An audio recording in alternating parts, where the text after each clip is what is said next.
अब एक एक गुरु के बारे में देखिएगा क्या कह रहे हैं। उस बात को याद रखिएगा कि उद्धव ने क्या पूछा है। उद्धव ने क्या पूछा है कि त्याग बहुत दुष्कर है, ये कैसे हो सकता है। तब भगवान ने 3 मार्ग बताए हैं, या तो सेवन ही ना किया हो, या अति सेवन कर लिया हो, या मध्यस्थ बताया गुरुजनों के यहां बैठ करके उनसे ज्ञान लेकर के अनुभव करके उसका त्याग कर दिया हो। ये तीसरा मार्ग है। आप संसार के विषयों से मुक्त कैसे हो सकते हैं? ज्ञान मार्ग से। और श्री दत्तात्रेय भगवान यहां अपने 24 गुरु बता रहे हैं। सबसे पहले गुरु का नाम है पृथ्वी तोड़ी। पृथ्वी से मैंने क्या सीखा? इधर देखिए सब लोग। दत्तात्रेय भगवान कहते हैं मैंने पृथ्वी से क्या सीखा? धैर्य, सहनशीलता। पृथ्वी के समान सहनशील कोई नहीं है संसार में। आवाज आ रही है? गड्ढा किया जा रहा है पृथ्वी में। हमें कोई जरा सी मच्छर भी काट जाता है तो लेके आते हैं, बोले रुक जाओ बाद में बात करेंगे, पहले इसकी हत्या कर दें। लेके बैठे रहेंगे, जैसे ही आया मर गया। अब बताओ क्या कह रहे थे? काट रहा है हमको। ये पृथ्वी और ये पर्वत पता है क्या है? ये पर्वत पृथ्वी के मुखमंडल है, केश है। और हम लोग क्या नहीं करते इस पृथ्वी पर? कितना भार बनाते हैं, कितना भार धर देते हैं, कितने गड्ढे करते हैं, कितना कुछ नहीं करते इस पृथ्वी का, लेकिन सदैव सहनशील रहती है। सिंचन करते हैं, एक प्रकार से बोरिंग करना, उससे जल निकाल निकाल करके पीना, हम एक प्रकार से पृथ्वी का सिंचन ही तो कर रहे हैं। और खेतीबाड़ी करना एक स्वरूप होता था, लेकिन अब तो जबरदस्ती औषधियां डाल करके जबरदस्ती उपजाऊ बनाते हैं पृथ्वी को। एक प्रकार से कह दिया जाए तो जैसे बाल उड़ गए, अब जबरदस्ती डलवा रहे, वो क्या बोलते उसको, हेयर ट्रांसप्लांट करवा रहे हैं, सुई नोच नोच के। अब भाई शरीर है, शरीर अपनी गति से चलता, आप भले ही उड़ गए हो, अब उसमें जबरदस्ती सुई डलवा, शरीर को तो पीड़ा होती है। और कई लोगों के शरीर की पीड़ा फिर वो दिखने लगती है, वहां तो बाल आ जाते हैं पर अन्य अंगों पर वो दिक्कतें प्रकट कर देता है।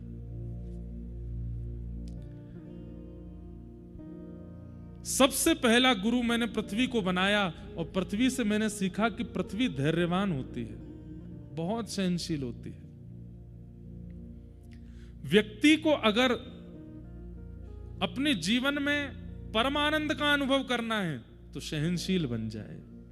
ये सब परमानंद की प्राप्ति के लिए बता रहे हैं, जो उद्धव की इच्छा है। सहनशील,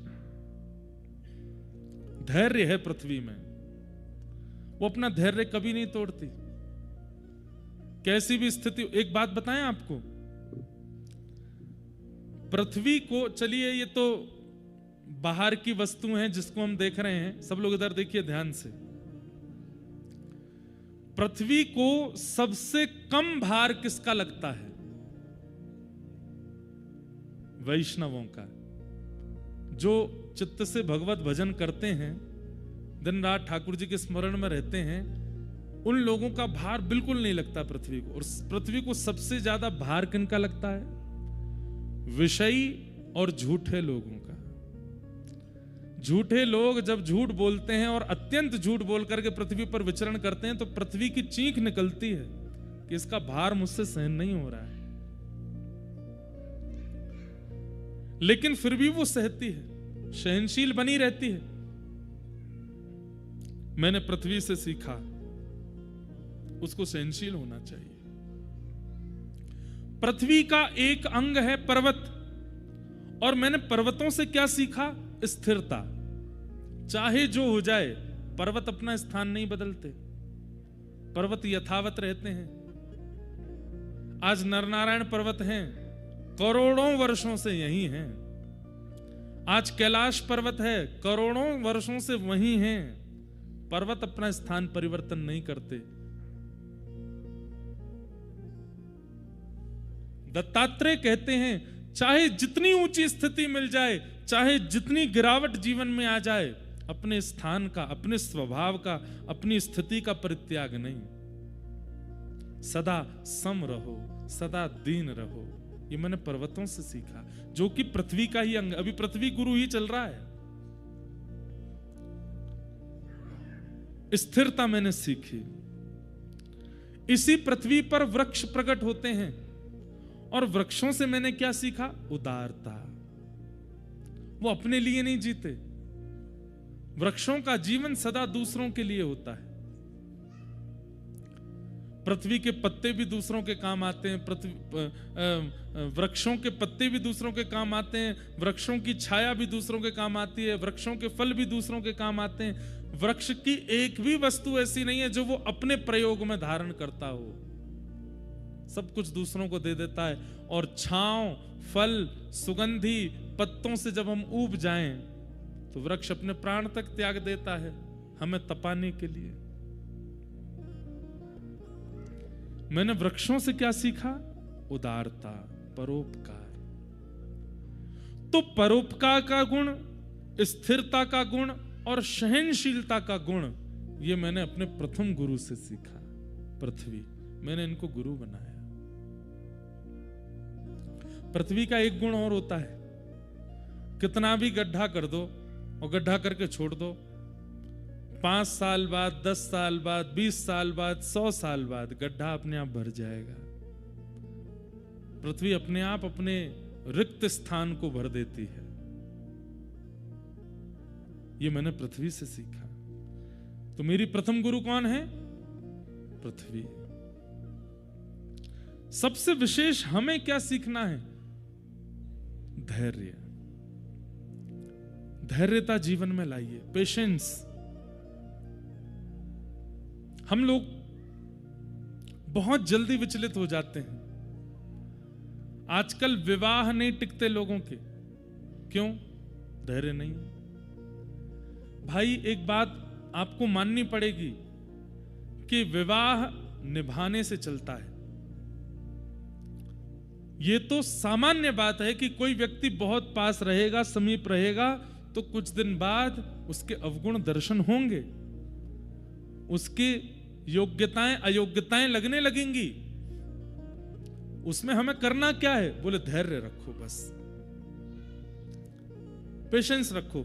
धैर्यता पूर्वक निर्वहन करते चलोगे, करते चलोगे, करते चलोगे, कुछ समय व्यतीत करोगे, उसके बाद आदत हो जाएगी। एक बात लिख लीजिएगा, आदत जिसकी होगी वही अपना विवाह निभा पाएगा। विवाह करते समय यह बात निश्चित कर लीजिए कि इनकी आदत हमको डालनी है, तो ही विवाह चलेगा। और जो व्यक्ति आदत नहीं डाल सकता, नहीं चलेगा। ये आप लोगों को नहीं कह रहे हैं, आज के युवाओं को बता रहे हैं हम। पाणिक ग्रहण संस्कार का एक प्रकार से अर्थ है आदत संस्कार। वो आदत डालनी है आपको उनकी। अब ये चाहे जैसे भी है, निभाना है। और जिस दिन आदत हो गई, आपका विवाह चलेगा।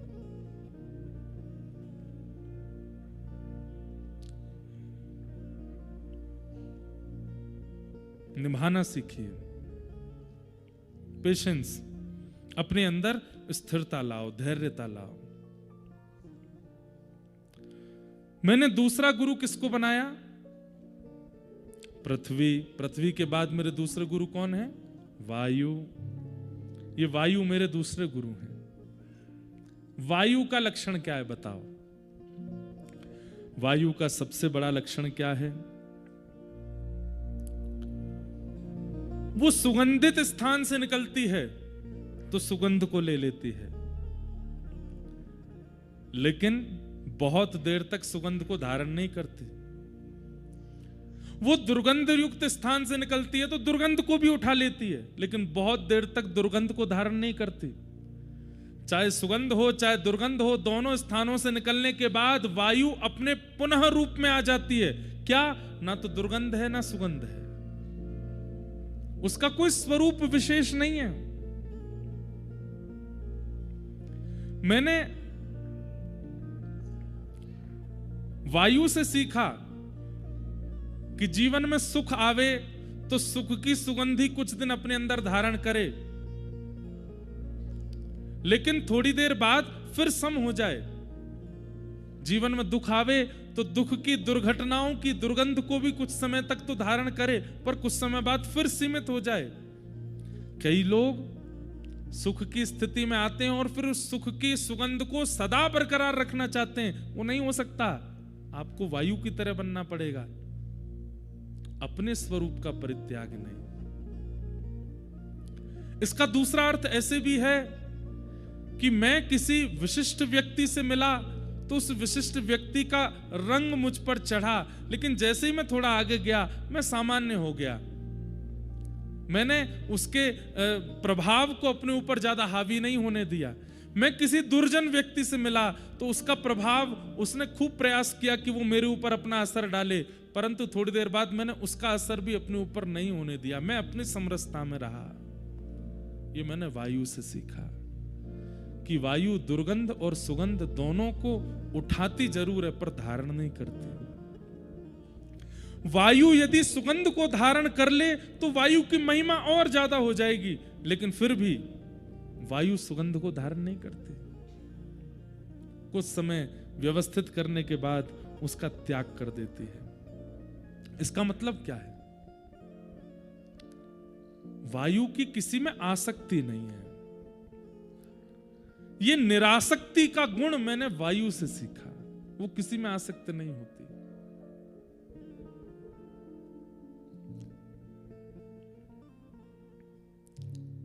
किसी संत के पास किसी ने जाकर के माला पहना दी और उस संत ने उसकी अति प्रसन्नता नहीं की, तो सामने वाले व्यक्ति को मन में होने लगा, मैंने इतनी महंगी माला पहनाई और ये मेरी प्रशंसा नहीं कर रहे हैं। लेकिन तभी किसी ने आकर के गाली भी दी, तो संत ने उसका भी कोई तिरस्कार नहीं किया। तब माला पहनाने वाले को लगा, नहीं, ये व्यक्ति ही सम है। मेरे द्वारा प्रदत्त की गई माला या किसी के द्वारा प्रदत्त की गई गाली, उससे इन पर कोई असर नहीं हुआ। हमारे वृंदावन में स्वामी श्री हरदास जी महाराज, एक बार उनका दर्शन करने के लिए बादशाह अकबर आया। तानसेन ने कहा कि बादशाह बनकर के जाओगे तो हमारे गुरुजी नहीं मिलेंगे, अपना रूप बदल करके चलो।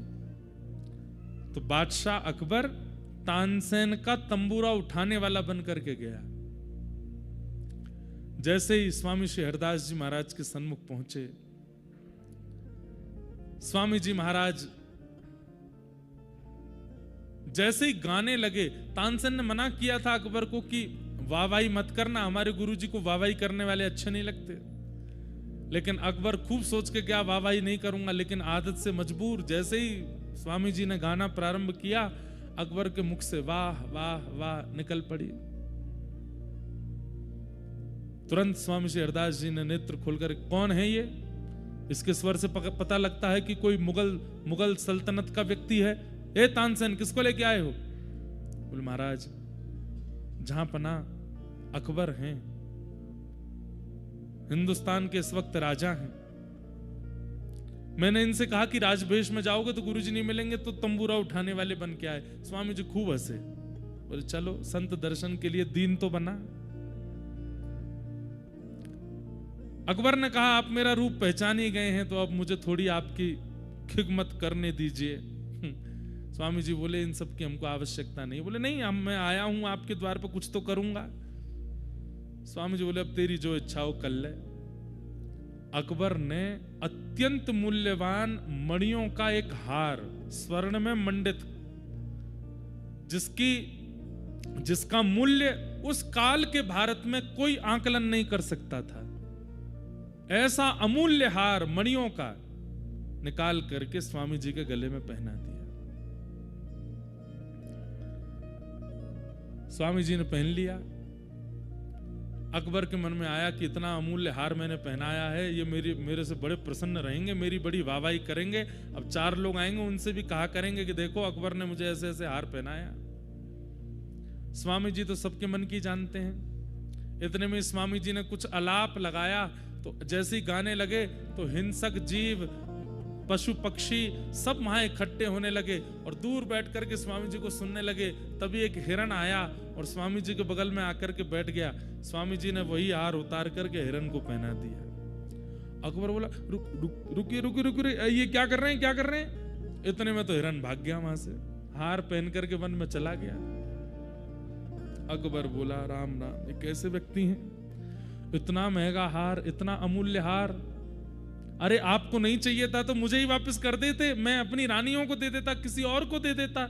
एक हिरन को पहना दिया, इतना भी मूल्य नहीं समझा आपने मेरे द्वारा प्रदत्त की गई सामग्री का? स्वामी जी बोले बैठ जा, बहुत देर रह गई है तो बोलते बोलते। मन में यूं ही विचार करके आयो कि तेरी प्रशंसा करेंगे हम, रुक जा। फिर कुछ गाया तो जैसा वो हिरन था ऐसे असंख्य हिरन प्रकट हो गए और सब हिरणों के गले में वही हार था जो अकबर ने पहनाया। और बोले सुन देख, सबन के गले में हार हैं? बोले हाँ, वैसा ही हार है जैसे तैने पहना है। बोले हाँ, लेकिन शर्त ये। बोले क्या? अब तू जा, अपनो वारो हारी लेके चलो जाए यहां से, तेरो वारो कौन सा ढूंढ ले। अकबर समझ गया, बोले कि ये सामान्य नहीं है भैया, संसार के अत्यंत उपलब्धि देने से इनको खरीदा नहीं जा सकता, ये ठाकुर जी के हो चुके। तो वायु से मैंने क्या सीखा कि सुगंधी कभी तुम्हारा मोल तुम्हें खरीद ना ले, तुम्हारे ऊपर आधिपत्य ना बना ले, और कभी दुर्गंध भी तुम्हारे ऊपर आधिपत्य ना बना ले। तुम सदा अपने रस में रहो। यहां पर सुगंध का अर्थ सात्विक रूप में नहीं है, तामसिक रूप में। सुगंध का अर्थ मतलब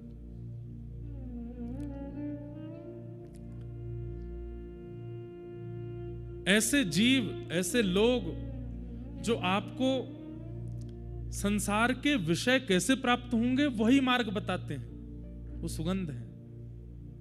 और दुर्गंध कौन? बोले पापी, दूषित कृत्य करने वाले लोग। इन दोनों को ही अपने चित्त पर आधिपत्य ना दिलाना, ये मैंने वायु से सीखा। वायु से मैंने ये सीखा, वायु से मैंने सीखा वो पवित्र रहती है, वो कभी किसी को अपने ऊपर आधिपत्य नहीं करने देती। मैंने तीसरा गुरु किसको बनाया? मेरे तीसरे गुरु का नाम है आकाश। ये आकाश मेरे तीसरे गुरु हैं। और इनसे मैंने क्या सीखा? बोले सब जगह विराजमान है, ऐसी दुनिया में कोई स्थिति नहीं है जहां आकाश ना हो। अरे तीनों लोगों में ऐसी कोई स्थिति नहीं है जहां पर आकाश ना हो। आकाश का मतलब क्या होता है पता है आपको? हम आप सब लोग इस पंडाल में बैठे हैं, आप और मेरे बीच में जो ये खाली है स्थान, ये भी आकाश है। आपके और ऊपर पंडाल के बीच में जो ये रिक्त स्थान है, यहां पर हाथ हिलाने पर जो हमें हवा का अनुभव हो रहा है, ये भी आकाश है। घड़ा है, घड़े को आपने बंद कर दिया, बंद करते उसके अंदर जो खालीपन भर गया है वह भी आकाश है। घड़े को खोल दिया तो वो घटाकाश महाकाश में मिल गया। हम जिसको देखते हैं वो महाआकाश है। और ये जो हमारे चारों तरफ हमें अनुभव हो रहा है, जो रिक्त है, जहां कुछ नहीं है, ये आकाश ही है। आकाश से मैंने क्या सीखा? उनकी उपस्थिति हर जगह है। ऐसा कोई भी स्थान नहीं है जहां पर आकाश नहीं है। इनसे मैंने क्या सीखा? अपने आप को ऐसा बना लीजिए कि कैसी भी व्यवस्था, कैसी भी परिस्थिति, कैसी भी स्थिति आपके सामने आ जाए, आप वहां उपस्थित होने में बिल्कुल संकोच ना करें। ये मैंने आकाश से सीखा, वो सर्वव्यापी है। मैं भले ही तन से कहीं ना रहूं, पर मेरे द्वारा दिया गया ज्ञान 1000 लोग सुन के जाएं, और जहां मैं नहीं हूं वहां भी मेरी बात बता करके, मेरे वचन सुना करके किसी का जीवन उद्धारक कर रहे हूं। यह आकाश का स्वभाव है। ये मैंने आकाश से सीखा। दूसरा मैंने आकाश से क्या सीखा? वर्षा हो, आंधी आवे, ओले गिरें, धूप पड़े, ताप पड़े, चंद्रमा हो, सबसे पूरी दुनिया में तबाही हो सकती है, सबसे पूरी दुनिया की व्यवस्था अव्यवस्थित या व्यवस्थित हो सकती है। आकाश का कुछ नहीं बिगड़ता, सब है आकाश में ही। पर आकाश पर उसका कोई प्रभाव नहीं होता। आकाश अपने रूप में रहता है। वर्षा हो, आंधी हो, ताप हो, इनका किसी का भी असर आकाश पर नहीं होता है। 3 लक्षण सीखे मैंने। पहला लक्षण क्या सीखा? सर्वव्यापकता। दूसरा लक्षण क्या सीखा? किसी भी स्थिति से हृदय पर प्रभाव ना पड़ना। और तीसरा मैंने आकाश से क्या सीखा, ये मुझे सबसे अच्छा लगा। क्या? असीमितता। मेरी कोई सीमा नहीं है, असीमित। मैं असीमित हूं। मैंने आकाश से सीखा कि अपनी सीमा तय मत कर लीजिए कि बस यहीं तक जाना है। नहीं, असीमित रहिए। अभी हैदराबाद में मेरी कथा थी, भाग्यनगर में, तो वहां रामानुजाचार्य भगवान का एक सुंदर विग्रह बना है, statue of equality. Shri चिन्मयजीयर Swami ji महाराज ने वहां बनाया। उन्हीं चिन्मयजीयर स्वामी जी का स्थान है जहां मैं रुका हूं, उसके नीचे वहां भी उन्होंने रामानुजाचार्य जी का एक स्वरूप निर्माण किया है। तो जब मैं दर्शन करने के लिए गया तो रामानुजाचार्य जी भगवान 108 फीट के हैं, बहुत ऊंचे हैं। 108 फीट है कि ज्यादा है? ज्यादा है। 275 फीट के हैं। तो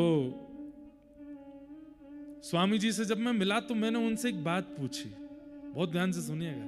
मैंने कहा, स्वामी जी, श्री रामानुजाचार्य जी, देखो ये विराजमान है आचार्य चरण रामानुजाचार्य जी, ऐसा ही स्वरूप है वहां, ये महाराज जी ने प्रदान किए।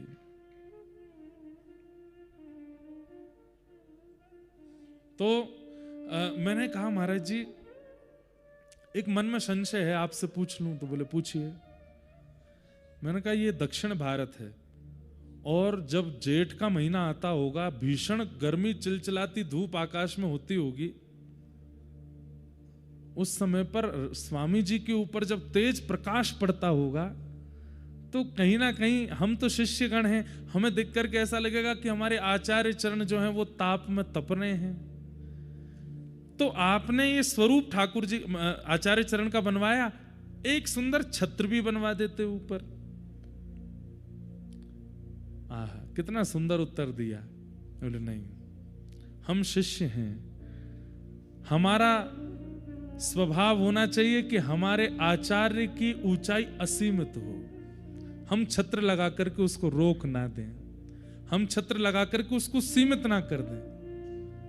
हमारा तो भाव ऐसा होना चाहिए कि हमारे आचार्य चरण जितने हो सके आकाश की ओर प्रस्थान करते रहें, जितनी हो उनकी दिशा दसों दिशाओं में फैलती रहे, कीर्ति असीमित हो।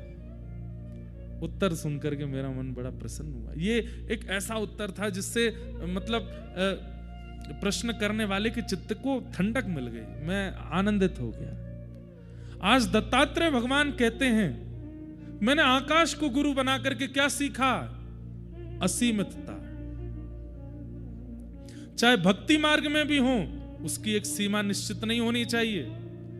चाहे आप ज्ञान मार्ग में हो, उसकी भी कोई सीमा निश्चित ना हो। आप वैराग्य मार्ग के हो, उसकी भी कोई सीमा निश्चित ना हो। और आप संसारी मार्ग के हो, उसमें भी सीमा मत रखो, उसमें भी असीमित रहो। धन कमाना है, कितना कमाना? असीमित कमाओ। नाम ऐश्वर्य यश कमाना, कितना कमाना? असीमित कमाओ, सीमा मत रखो। जो व्यक्ति सीमा निश्चित कर लेता है, कहीं ना कहीं उस व्यक्ति को अपने जीवन में बहुत कुछ उतार चढ़ाव अनुभव होते हैं। पर जिस व्यक्ति की कोई सीमा नहीं है, चलते जाना है। एक बात बोलें आपको, अगर व्यक्ति को ना पता हो कि गिरिराज जी की परिक्रमा 22 किलोमीटर की है, तो 22 किलोमीटर चल जाएगा, उसको कुछ नहीं होगा। उसको पता है कि 22 किलोमीटर की है, इसीलिए 18 किलोमीटर बाद, अरे कितनी और रह गई, अभी 3 किलोमीटर और है, अभी कितना और रह गया, कितनी दूर और है। सीमा पता है, इसलिए सीमा के नजदीक आने पर पीड़ा का अनुभव होने लगता है। आज आप धन कमा रहे हैं, मान लीजिए आपने सीमा निश्चित कर ली, इतना धन मुझको कमाना है, तो आपको उतार चढ़ाव, हानि, लाभ सबका अनुभव होगा। इसने मुझे बुरा कर दिया, अरे देखो मेरी यहाँ रुकावट आ गई, अब यहाँ मैं रुक गया, अब मेरी स्थिरता आ गई, अब इसने मेरे साथ छल कर दिया, कपट कर दिया, अब मेरे साथ बुरा कर दिया, मेरा समय खराब आ गया। क्यों? अब आपको ये लग रहा है सीमा आने ही वाली है और जाते जाते रुक जाता हूं, लेकिन असीमितता होगी, सीमा ही नहीं है, तो जीवन में आने वाली दुविधाओं से लगेगा क्या ठीक है, आ जाओ, तुमको भी आना, तुम भी आ जाओ, चल तो रहेंगे, राह ही है, हम तो राह के, चलना हमारा काम है, चलते रहेंगे, कमाते रहेंगे, जब तक कमाना, कोई सीमा तो है नहीं। किसी भी क्षेत्र में आप हैं, चाहे भक्ति के पथ पर हैं, चाहे ज्ञान के पथ पर हैं, चाहे धन के पथ पर हैं, चाहे वैराग्य के पथ पर हैं, असीमित रहो, सीमा निश्चित मत करो। ये मैंने आकाश से सीखा, आकाश की कोई सीमा नहीं है। समुद्र की सीमा हो सकती है, पहाड़ों की सीमा हो सकती है, नदी की सीमा हो सकती है, दो लोगों की सीमा नहीं है, एक तो आकाश, दूसरा बताओ मन, इसकी भी कोई सीमा नहीं है। एक तो आकाश असीमित होता है और एक इंसान का मन असीमित होता है, इसकी भी कोई सीमा नहीं। आजकल के लड़का लड़की 10-10 लोगों से संबंध रखते हैं, बेचारे वो ऐसा सोचते हैं कि ये निराश्रित हैं, हम आश्रय नहीं देंगे तो कहां जाएंगे, बेचारे भटकेंगे। ये मन कैसा है हमारा, कितने लोगों को बैठा लो इसमें, कितने भी लोगों को बैठा लो, कितनी भी सामग्री बैठा लो, कितनी भी दुनिया बैठा लो, अरे महाराज पृथ्वी कम पड़ जाएगी आपकी, पूरी पृथ्वी परिक्रमा खड़े आओ, पूरी पृथ्वी को भी मन में बैठा लो, तब भी मन कहेगा अभी भी खाली हूं मैं और कुछ। अब अमेरिका में लोग बाग जाते हैं स्पेस उसमें बैठ करके जाते हैं, ऐसा मैंने सुना, 15-20 मिनट के लिए जाते हैं, फिर लौट के वो वापस आ जाते हैं। लोग वहां तक भी घूमे आए, उनसे पूछ लो अब मन भर गया तुम्हारा, अब तो कुछ नहीं चाहिए? नहीं, अभी तो मन में बहुत जगह है। कभी कभी ऐसा लगता है कि हो सकता है कि करोड़ों खरबों वर्षों बाद शायद आकाश की भी एक सीमा मिल जाएगी, लेकिन मन की सीमा तब भी नहीं मिलेगी। मन असीमित है। पर मन किस चीज में असीमित है? यही मन सीमित भी हो जाता है कभी कभी।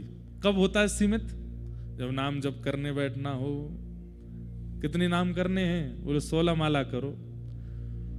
15 में ही मन कहता बस अब जगह नहीं बची, कर दो पूरी, अब तो भर गया मैं पूरा, अब और कितनी करोगे? 16 माला होते ही किसी के मन में आता ही नहीं कि 17 भी करनी है, मन कहता जगह ही नहीं है, अब कहां करोगे?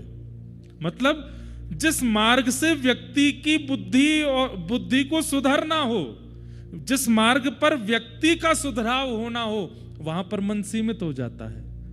और जिस मार्ग से व्यक्ति को महापापी बिगड़ैल बन जाना हो, यह मन अपनी असीमितताएं खोल देता है, आकाश की तरह हो जाता है। बंधुओं, ये ज्ञान मार्ग क्या करता है? ये ज्ञान मार्ग संसार के विषयों में तो मन को सीमित बना देता है और ठाकुर जी के भजन और ज्ञान में असीमित कर देता है। हमेशा यही लगेगा अभी तो कुछ पाया नहीं, अभी तो कुछ मिला नहीं, अभी तो कुछ किया नहीं। मैंने आकाश से सीखा कि मन ऐसा होना चाहिए जिसकी कोई सीमा नहीं, पर वो असीमितता कहां हो ये गुरु बताएंगे। क्योंकि आज तो हमारी स्थिति ऐसी है कि हम संसार के विषयों में असीमित रहते हैं, पर गुरु कृपा करके ठाकुर जी के भजन में असीमित बनाते हैं।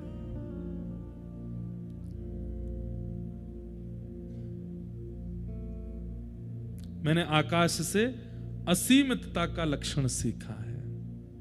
असीमित। अब मैंने अगला गुरु गिनते जाओ, कितने हो गए? 3 हो गए। इन सब गुरुओं से आप क्या सीख रहे हो वो भी आप लिखते जाओ कहीं ना कहीं, उसमें वो भी अनुभव करते जाओ। आप भी सोचिएगा आकाश में और क्या सीख रहे हैं हम, आकाश से और हमें क्या मिल रहा है, वायु से हमने और क्या सीखा, पृथ्वी से हमने और क्या सीखा। ये सब आप भी अनुभव करते रहिए। और क्या ऐसा है इनमें जो हमें सिखाता है?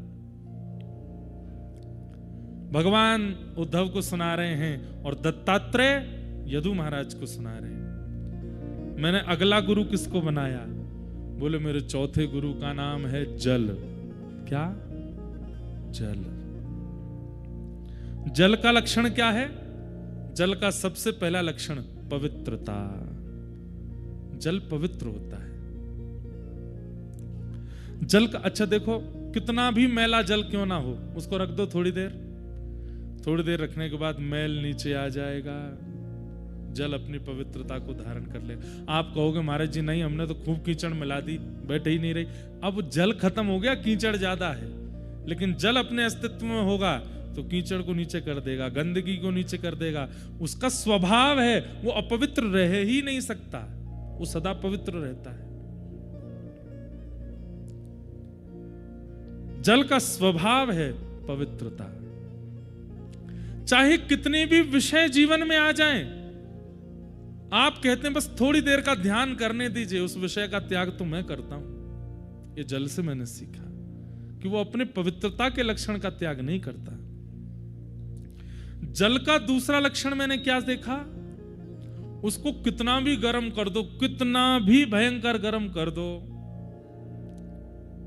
जैसे ही गर्म ताप से उसको दूर करोगे अपने आप ठंडा हो जाएगा। अच्छा, जल से मैंने क्या सीखा? गर्म करना पड़ता है, ठंडा करना नहीं पड़ता, ठंडा अपने आप हो जाता है। मतलब किसी के क्रोध से, किसी के युद्ध से, किसी के लड़ने से, किसी की बातों से सामने वाले को गर्म कर दिया जाता है। पर हम लोग ऐसे हैं कि ठंडा भी हमको कोई आगे करे तो ही होते हैं। कोई आकर के मनावे, फुसलावे, हाथ पांव जोड़े, क्षमा मांगे, चरण वरण पकड़े, थोड़ी बलैया वलैया ले ले, थोड़े मन वांछित की इच्छा पूरी कर दे, तब हम ठंडे होते हैं। पर मैंने जल से क्या सीखा? कि जल शीतल होता है, उसका स्वभाव शीतल है। उष्णता जल का स्वभाव नहीं है। गंगा जी में यहां उंगली डाल करके देखना, कल उंगली काय को डालो, सिर डाल के देखो, ऐसे जाना घाट पे, गंगा जी की लहर जा रही होगी, उसमें जरा सा मुंह बोर के देखना अपना, थोड़ी देर के लिए वैकुंठ के दर्शन होंगे आपको। कितनी देर तक तो यही नहीं पता चलेगा नाक यहां आ गई है कि आंख नीचे चली गई है, इतनी शीतलता है। लेकिन इसी शीतलता का अनुभव आप ऋषिकेश में भी करोगे, हरिद्वार में भी करोगे, और आगे चलते चले जाओ, कानपुर पहुंच जाइएगा, काशी पहुंच जाइएगा, और आगे प्रयागराज पहुंच जाइएगा, और आगे चलते चले जाइए, गंगा सागर में भी जाकर के आप अनुभव कर सकते हैं कि जल शीतल ही है, क्योंकि जल का स्वभाव शीतल है। आप उसको गर्म करेंगे तो आपको पात्र में लेना पड़ेगा, साथ हीटर लगाना पड़ेगा, तब जाकर के ही वो उष्णता को प्राप्त होगा। मतलब हम आपको एक टास्क दे रहे हैं, चलो आज, अभी कितने बज रहे हैं? 6:01 हो रहा है। कल शाम 6:01 तक ऐसे ही रहना है आपको, गुस्सा में मुंह बनाए रखो, क्रोध में ही रहो, किसी से सीधे मुंह बात मत करो, और बस गुस्से में ही रहो, चिल्लाते रहो, फटकारते रहो, इसी भाव में रहो। संभव है? नहीं, असंभव है, वह असंभवता है। लेकिन आपसे कह दिया जाए कल 6:02 तक प्रसन्न मुद्रा में रहो, मंद मंद मुस्काते रहो, यह संभव है। इसका मतलब क्या है? जो जल का स्वभाव है वही हमारे चित्त का स्वभाव है, उसमें कोई परिवर्तन नहीं है, एक स्थिति, एक रास्ता है। ये मैंने जल से सीखा। पधारे महाराज।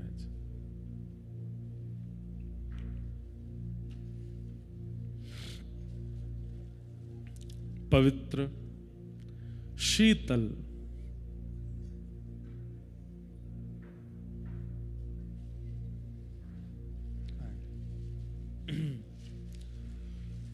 श्रीमन्नारायण नारायण नारायण,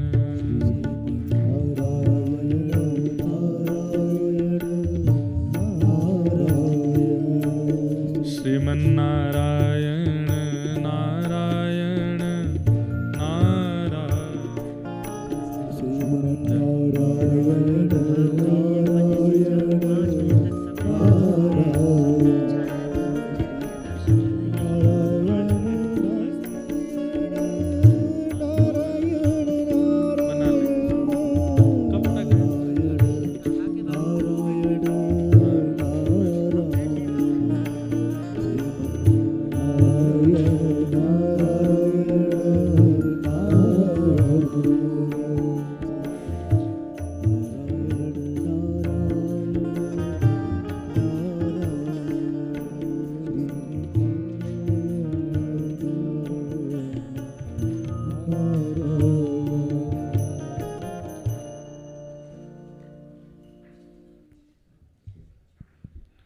श्री सर्वेश्वर कुंज आश्रम वृंदावन से महाराज जी पधारे हैं। आपकी भी कथा बद्रिकाश्रम में चल रही है। बहुत बहुत आपका अभिनंदन। तो जल से हमने क्या सीखा? श्री दत्तात्रेय भगवान कहते हैं जल का पहला स्वरूप है पवित्रता। वो पवित्र रहता है। और जल का एक स्वरूप और है, स्वयं भी पवित्र रहता है और जिस स्थान पर उसका प्रयास किया जाए, प्रोक्षण किया जाए, उस स्थान को भी पवित्र कर देता है। तो जल का स्वरूप क्या है? पवित्र।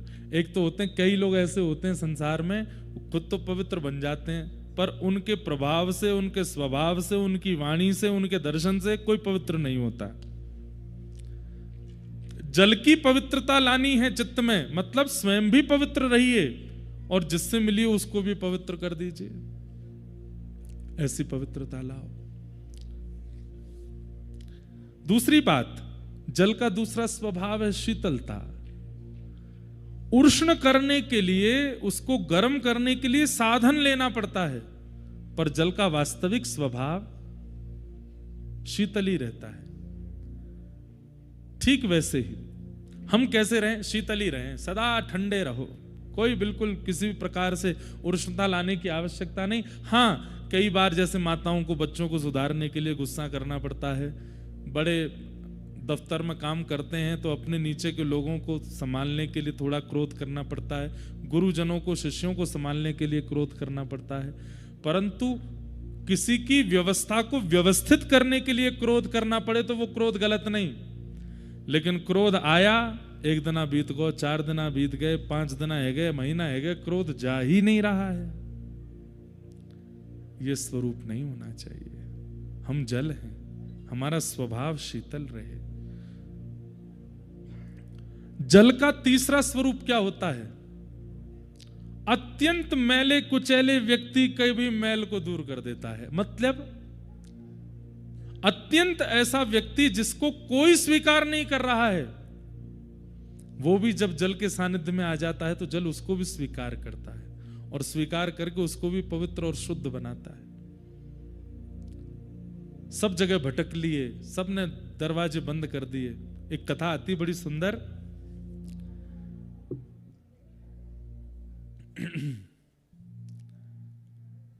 सब लोग इधर देखो, सुनो, जल की भांति बनो। तो जो सुनते जा रहे हो इंप्लीमेंट भी करते जाओ। अब बगल से हल्ला हो, इधर से हो, ऊपर से ठंडक पड़े, कुकड़ी मार दें, लेकिन महाराज अपने स्वभाव में ही रहना। सॉल लपेट लो, एक दूसरे की सॉल खींच लो, लेकिन अपनी स्थिति का त्याग मत करो। तो जिस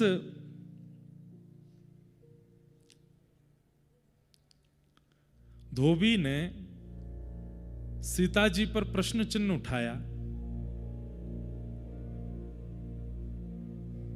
जब भगवान स्वधाम जाने लगे अपनी लीला पूरी करके, तो कहते हैं अयोध्या में जितने लोग थे सबके लिए विमान आया, पर उस व्यक्ति के लिए नहीं आया जिसने हमारी आचार्य पराम्बा जगदम्बा किशोरी जी पर प्रश्न उठाया। सबके लिए विमान आया, सब अपने अपने विमानों पर बैठ करके जाने लगे। तब राम जी ने अंत में कहा, पुष्पक विमान में राम जी और पूरा राम दरबार बैठा। राम जी ने हनुमान जी से कहा, हनुमान एक काम करो। बोले क्या? जाओ देख करके बताओ, कोई रह तो नहीं गया अयोध्या में? सबका विमान आ गया, सब बैठ गए ना? हनुमान जी महाराज व्यवस्था देखने गए, कोई रह तो नहीं गया, सब बैठ गए साकेत जाने के लिए। तभी हनुमान जी ने देखा कि सरजू जी के तट पर वो धोबी रो रहा है। हनुमान जी बोले, तुम क्यों रो रहे हो और तुम विमान में क्यों नहीं बैठे? बोले मेरे लिए विमान आया नहीं। अरे तो तुम्हारे लिए आया, किसी और के में बैठ जाओ। बोले मुझे कोई विमान बैठा नहीं रहा, और मैं किसी में बैठ भी जाता हूं तो वो विमान उड़ता नहीं है, विमान ही कहने लगता है कि ये अनधिकारी है, इसको उतारो पहले। हनुमान जी लेकर के उसको गए और ले जाकर के राम जी के सामने प्रस्तुत किया। राम जी बोले, अच्छा तुमको कोई विमान स्वीकार नहीं कर रहा? बोले नहीं। एक काम करो, तुम हमारे विमान में पुष्पक में बैठ जाओ, क्योंकि पुष्पक तो हमारी इच्छा से उड़ेगा, बैठो। राम जी ने उसको बैठा लिया। ये जल का स्वभाव, जिसको कोई स्वीकार ना करे उसको स्वीकार करना, ये जल का स्वभाव है। और केवल स्वीकार नहीं करना, उसको पवित्र बनाना, उसके मैल को दूर करना, ये जल का स्वभाव है। राम जी ने उसको अपने विमान में बैठाया, जैसे विमान उड़ करके सारे विमान वैकुंठ में साकेत धाम में प्रवेश करते जा रहे थे। अंत में जैसे ही पुष्पक विमान ने प्रवेश किया, वैकुंठ ने अपने द्वार बंद कर लिए। बोले नाथ, आपके विमान में छुप करके एक अनधिकारी बैठा है, पहले इसको निकालो। राम जी बोले तुम जानते हो हम कौन है? हम साकेत पति हैं, हम वैकुंठ पति हैं। हमारी इच्छा से साकेत का निर्माण हुआ है, हमारी इच्छा से सारा भूमंडल चलता है, हमारी इच्छा है कि हम उसको लेके जाएंगे, तुम कैसे द्वार बंद कर सकते हो? बोले महाराज क्षमा करें, पर साकेत के जो नियम हैं उन नियमों में आचार्य अवहेलना करने वाले को यह कभी नहीं प्राप्त हो सकता साकेत। और इसमें अगर स्वामी भी चाहेंगे तो भी साकेत उसको स्वीकार नहीं करेगा जो आचार्य अवहेलना करके आया है। आप इसको उतार दीजिए। तो वो दो भी रोने लगा। बोले राम जी आप मुझे उतार ही दो। बोले सुनो, तुम एक काम करो, तुम साकेत में तो नहीं जा पाओ, देखो तुमने गलती अपराध तो तुमने किया है, सीता जी पर प्रश्न चिन्ह उठाया तुमने, गलती तो है तुम्हारी। बोले जी तुम एक काम करो, हम इंद्र से बात करते हैं, तुम स्वर्ग में रह लो, स्वर्ग तो अच्छा है। ठीक है। भगवान ने इंद्र को बोला इंद्र इसको लेकर के जाओ। इंद्र ने अपना मुकुट उतार करके राम जी के चरणों में धर दिया। बोले अभी इस्तीफा देता हूं, इसको नहीं लेके जाऊंगा। आचार्य अवहेलना करने वाले को अगर स्वर्ग ले जाना पड़ेगा तो मैं अपने आचार्य, अपनी इंद्र पदवी से इस्तीफा दे दूंगा।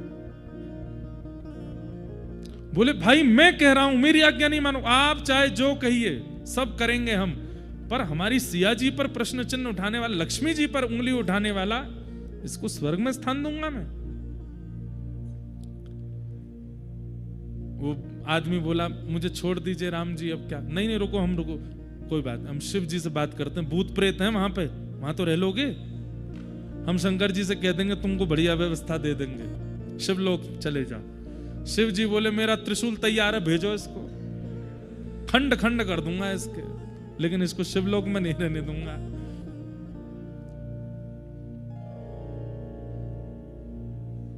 अंत में भैंसा पर बैठे हुए यमराज दिखे राम जी को, तो व्यक्ति रोने लगा। बोले अब तो यही लोक बचा है, यमलोक।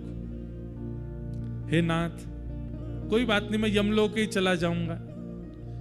नहीं कोई बात, तुम यमलोक चले जाओ, पर यम यातना तुमको नहीं भोगनी पड़ेगी, वहां रहने का स्थान तो मिल ही जाएगा तुमको। हम बोल देते हैं यमराज जी से, यमराज जी। बोले जी इसको तेल में मत पकाना, इसके साथ में उल्टे सीधे काम जो तुम्हारे नरक में होते हैं वो सब इसके साथ मत करना। यमराज जी बोले भगवान आप चाहें जो आज्ञा कर दीजिए, मैं पापियों को ले जा सकता हूं, मैं अपराधियों को ले जा सकता हूं, पर आचार्य अवहेलना करने वाले के लिए तो शब्द ही नहीं है। ये पापी भी नहीं है, ये दुष्ट भी नहीं है, ये राक्षस भी नहीं है, ये उनसे भी गया गुजरा है। सोच लीजिए जब प्रेत लोक में इसको स्थान नहीं मिल रहा तो फिर यमलोक में कैसे मिल जाएगा?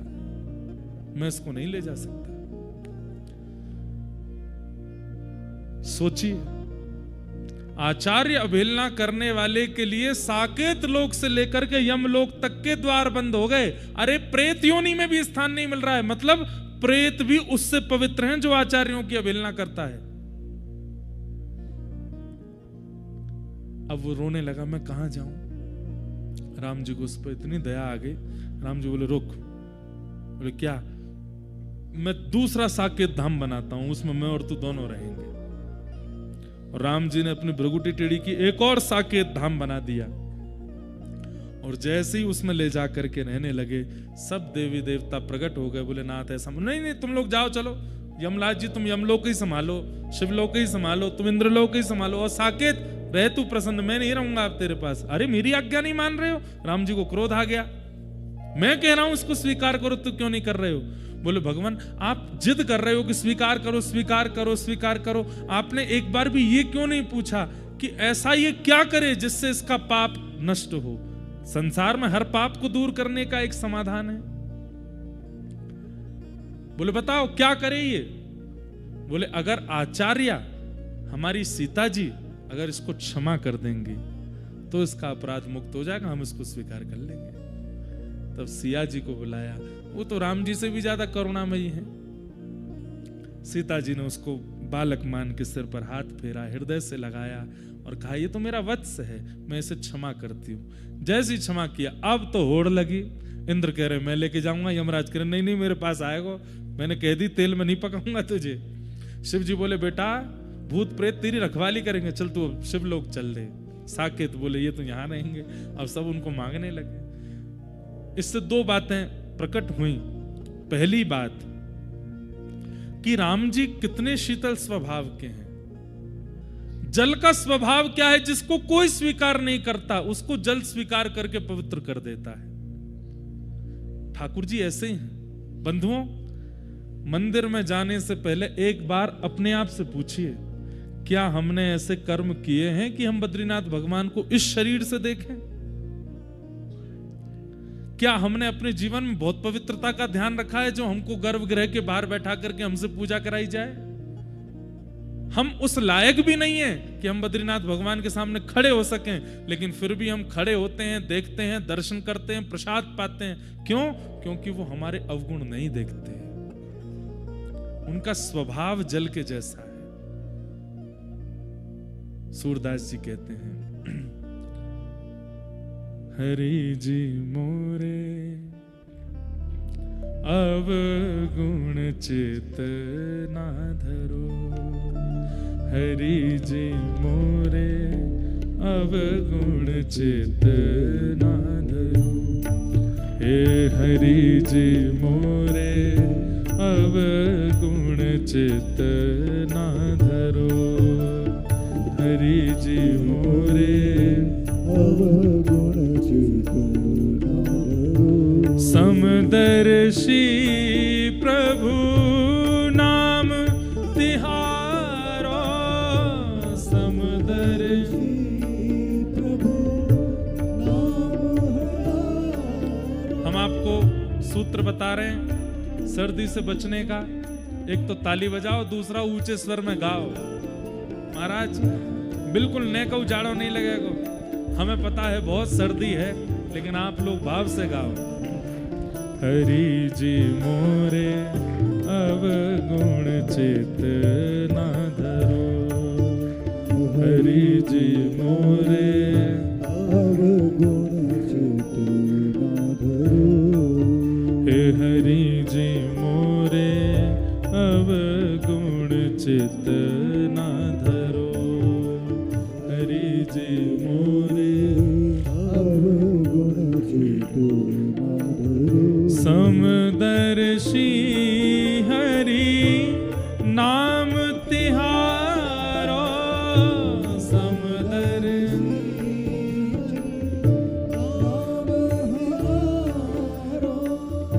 चाहो तो पार करो,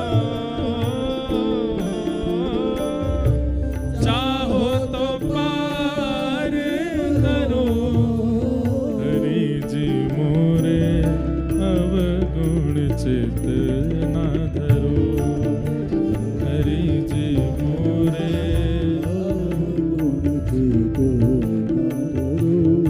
हाँ हरि जी मोरे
नदिया एक नाल कहावत, एक नदिया एक नाल कहावत, एक नदिया एक नाल कहावत, एक नदिया एक नाल कहावत।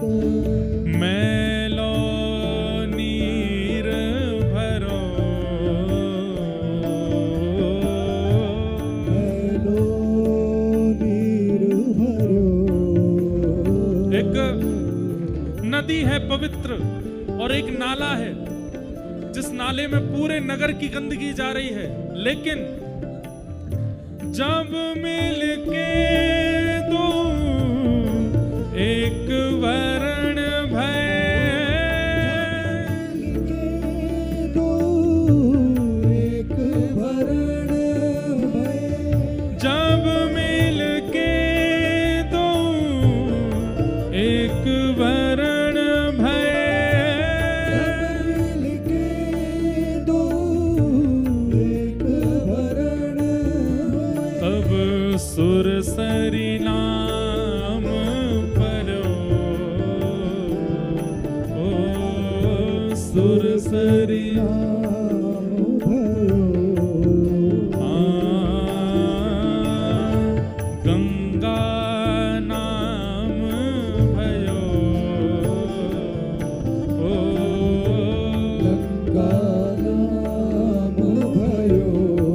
हे हरि जी मोरे अवगुण चेतना धरो, हरि जी मोरे अवगुण चेतना धरो, हे हरि जी मोरे अवगुण चेतना धरो। हरि जी मोरे अवगुण चेतना धरो। जब नाली नदी में मिल जाती है उसके बाद भी वो नाला नहीं कहलाता है, वो गंगा ही कहलाती है, सुरसरी कहलाती है। हे नाथ, हम तो नाली के समान हैं और आप परम पवित्र, जिनके चरणों से गंगा प्रकट होती है, आप तो वो हैं। हम आपके सन्मुख आते हैं, उसके बाद भी हम मैले क्यों कहलाए जा रहे हैं?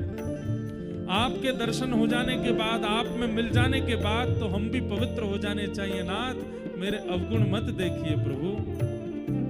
ये ठाकुर जी तो अवगुण देखते ही नहीं है। ठाकुर जी अवगुण देखते तो बद्रीनाथ आने की क्षमता हमारी नहीं है। ठाकुर जी अवगुण नहीं देखते, पर हमारा तो काम है प्रार्थना करना।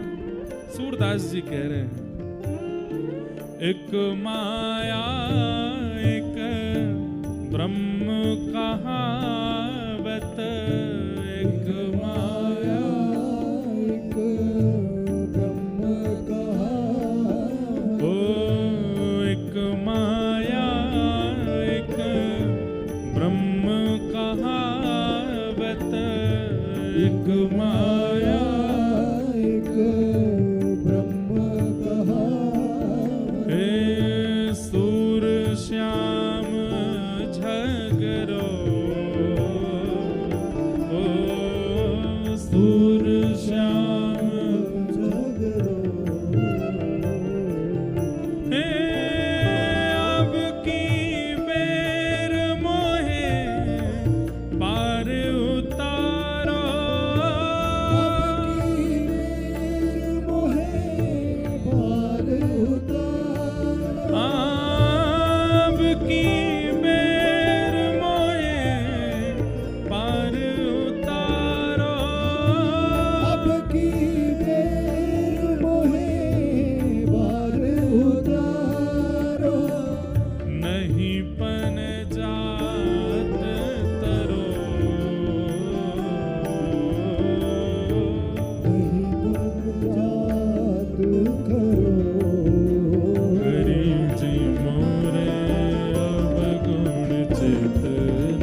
जी मोरे अवगुण चित धरो।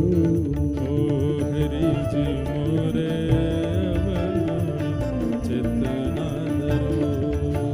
हरि जी मोरे अवगुण चित धरो।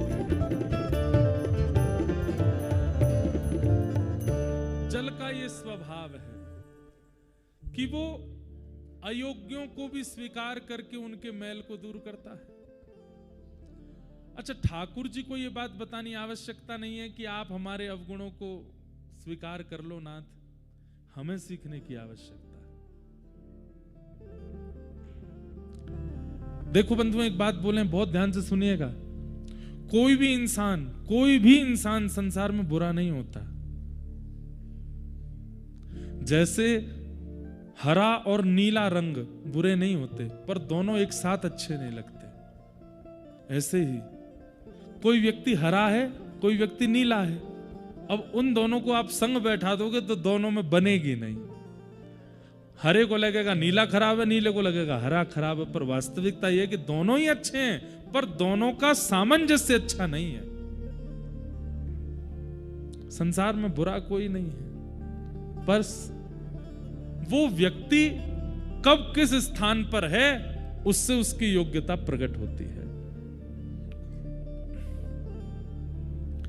तो जल को मैंने अपना गुरु बनाया। जल के 3 लक्षण क्या क्या हैं?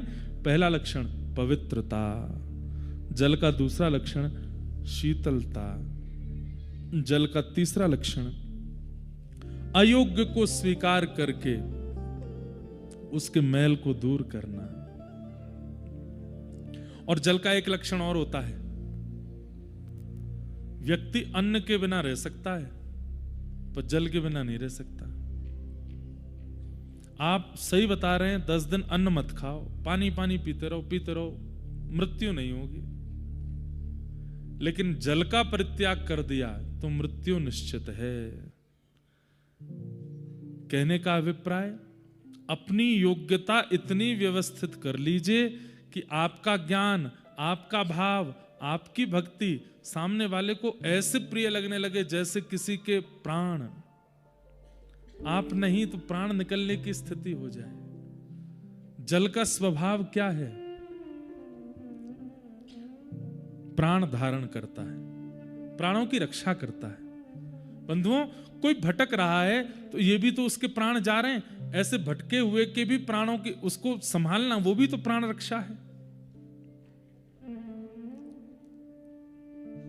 स्वामी विवेकानंद ने कितनों के प्राणों की रक्षा की? केवल अपने वचनामृत से, अपनी कथा से। ये जल का स्वभाव है, वो प्राणों की रक्षा करता है। अपने गुण, अपने व्यवहार, अपनी बुद्धि, अपने विवेक, अपने शब्दों से ऐसा प्रभाव डालिए कि कोई प्राण त्यागने की स्थिति में हो, आपकी वाणी से उसके प्राणों की रक्षा हो। कोई बिगड़ गया हो, व्यसनी हो गया हो, कुमार्गी हो गया हो, पर आपकी उपस्थिति से वो उन सब का त्याग कर दे। ये भी तो प्राणों की रक्षा है। ये मैंने जल से सीखा।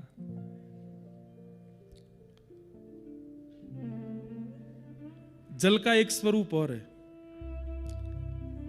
जैसा भी पात्र दे दो जल वैसी आकृति बना लेता है। हम लोग कैसे हैं? हम जैसे हैं वैसा पात्र लाओ, हम जैसे हैं वैसी स्थिति बनाओ, हम जैसे हैं वैसा वातावरण करो। पर मैंने जल से क्या सीखा? वो किसी को बदलना नहीं देता। जैसा है रहो, मैं आपके जैसा हो जाता हूं। चलो यहां पे ये आकृति है, ऐसे बन जाती है। आकृति विशेष धारण करता है। ये मैंने जल से सीखा। तो मेरा गुरु कौन? कितनी चीज सीखी हमने जल से? कितनी? 4। चलो काउदनाथ बीच में पूछ और लूंगो, 2-3 दिन बाद बताओ पृथ्वी से क्या सीखा था। और जो नहीं बताएगा वाकू दंड होएगा कि सब श्रोतान को रसगुल्ला खिलाओ। चलो आज ढूंढ के ला भाई, कहां है बद्रीनाथ में रसगुल्ला।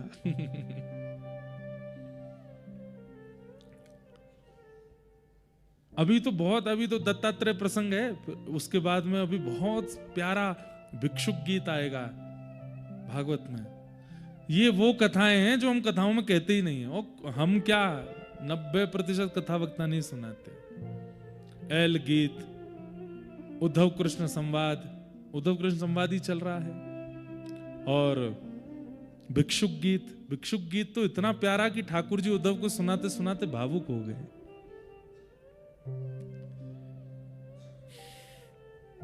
तो जल के बाद मैंने अगला गुरु अपना किसको बनाया? अग्नि। ये कौन से गुरु हैं? कितने गुरु हो गए? ये 5वें गुरु हैं, अग्नि। अग्नि से मैंने क्या सीखा? पहला गुण, ज्योति में, प्रकाश में उपस्थित जहां हुए वहां फिर अज्ञान रूपी अंधकार है ही नहीं। जहां अग्नि उपस्थित हो जाती है वहां अंधकार नहीं रहता। मतलब मैंने अग्नि से क्या सीखा? मैं जहां जाऊं वहां कोई असमंजस में ना हो, वहां कोई विचलित ना हो, वहां कोई अंधकार में ना हो, वहां कोई अज्ञान में ना हो। मेरी उपस्थिति वहां के व्यक्तियों के चित्त से असमंजसता को दूर कर दे, अज्ञान को दूर कर दे, विकारों को दूर कर दे, अंधकार को दूर कर दे। ये मैंने अग्नि से सीखा। वो जहां प्रकट होती है प्रकाश कर देती है। अग्नि का दूसरा गुण क्या है? हम सब भटक गए हैं, हम सब खो गए हैं। जैसे शरीर माध्यम है भगवत प्राप्ति का, पर हमने शरीर को माध्यम बना लिया विषय प्राप्ति का। शरीर माध्यम है बद्रीनाथ भगवान की प्राप्ति का, पर हमने शरीर को माध्यम बना लिया। बताओ, नेक से तले हुए समोसा की प्राप्ति का। समोसा खाना है इस शरीर से। एक जड़त्व स्विट्जरलैंड देखने के लिए शरीर को माध्यम बना लिया। विषय वस्तु के भोग के लिए हमने शरीर को माध्यम बना लिया। इसका मूल माध्यम खो गया है। अग्नि क्या करती है? प्रकाश करके खोई हुई वस्तु को प्रकट कर देती है। रात में लाइट चली जाए, फोन खो गया, नहीं मिल रहा, मोमबत्ती जलाओ, देख लो, टॉर्च जला करके मिल जाती है। खोई हुई वस्तुओं को प्रकट कर देती है। मतलब आपका ज्ञान कैसा हो कि जो व्यक्ति वास्तविकता को भूल चुका हो, वास्तविकता से खो गया हो, वो वास्तविकता से अवगत हो जाए, ऐसा ज्ञान। ये मैंने अग्नि से सीखा। अग्नि प्रकट कर देती है खोई हुई वस्तु को भी। अग्नि का तीसरा स्वरूप मैंने क्या सीखा? तेजोमय होती है। दूर से देख लो, दर्शन कर लो, प्रणाम कर लो, दंडवत कर लो, समीप आने का प्रयास मत करना। क्यों? क्योंकि अग्नि का स्वभाव है, वो जलाती नहीं है, अपने जैसा रूप दूसरे को देती है। अग्नि जलाती नहीं, वो तो हम लोग कहते हैं जला है तो वो जलाना ही, पर वास्तविकता में अग्नि क्या करती है? वो जैसी खुद है वैसी दूसरों को बना देती है। उसके समीप जाओगे तो आप भी अग्नि बन जाओगे। अग्नि से मैंने सीखा। और अग्नि का सबसे विशिष्ट गुण, कुछ भी दे दो, लकड़ी दे दो, लोहा दे दो, सोना दे दो, चांदी दे दो, हमें कुछ भी दे दो तो हम वस्तु के अनुरूप अपना भाव बनाते हैं। आपने मुझे स्वर्ण दिया तो हम मंद मंद मुस्का के, अच्छा स्वर्ण दिया। आपने चांदी दी तो थोड़ी मुस्कान कम होगी। आपने नकली लॉकेट दे दिया तो मुस्कान ही नहीं होगी। मीराबाई जब विदा होकर के गई तो जैसे ही अपने ससुराल पहुंची तो द्वार पे इनकी ननद आ गई। तो ननद ने आकर के कहा, भाभी जी पहली बार घर में प्रवेश करोगी, नेक तो दो। तो मीराबाई बोली, क्या नेक दूं? बोले, भैया ने हाथ वाले नेक दिए, कड़ूला कंगन, आप गले वाला दो।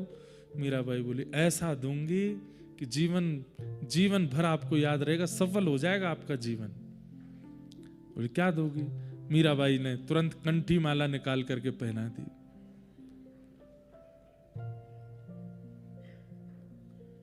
ननद बोली, ये तौहीन करने आई हैं आप मेरी? हैं, यहां पर रत्नों के आभूषण पहनते हैं, मणियां पहनते हैं, आप मेरे को लकड़ी पहना रही हो? मीराबाई कहती हैं, भाभी साहब जब प्राण निकल जाएंगे ना तो सारे स्वर्ण उतार लिए जाएंगे, इसको कोई नहीं उतारेगा। ये मृत्यु में भी संग रहेगी आपके, पहन के रखो। और वो सब तो जीवित अवस्था में शोभा बढ़ाती हैं, परंतु ये तो वैकुंठ में भी शोभा बढ़ाएगी। ये तुलसी है।